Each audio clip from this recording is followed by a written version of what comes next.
Hey guys, I wanted to make a quick video about eating honey while you're having some kind of gut disease.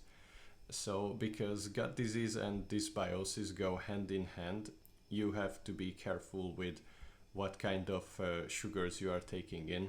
And many people think that they can get away with eating sugars if they just switch to something that's natural. So, for example, if they switch from white sugar to honey, they think they are okay, but that is not true in many cases, and it's certainly not true in my experience, because I did try this, and whenever I ate honey, I got a wave of acne after it. And as you know, acne is a detox reaction, so your body is getting rid of something that's toxic. So whenever you eat something and then you get a wave of acne after it, you should suspect that probably something that you ate is not too good for you, at least not in that state in which you are currently in. You might read on the internet that honey is antifungal and antibacterial, and it is true in a sense. As you can see, honey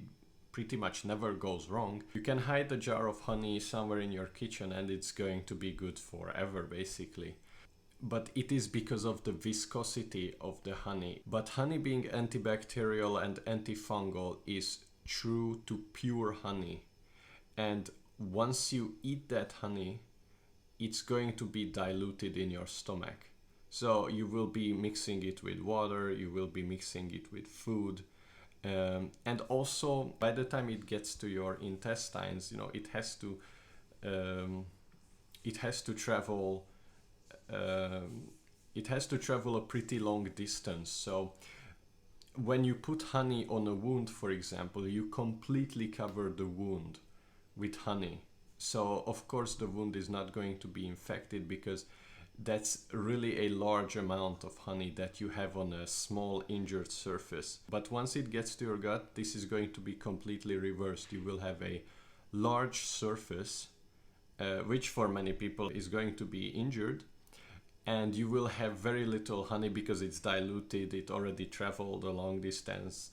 There will be very little honey and a very large surface, and the honey is going to be diluted. So if you want to use honey as an antibacterial or antifungal, you should use it topically, not internally, because the conditions inside are completely different. I had a similar experience with turmeric. I had a similar, although not exactly same experience with turmeric. Many people say that, oh, turmeric is such a good antifungal.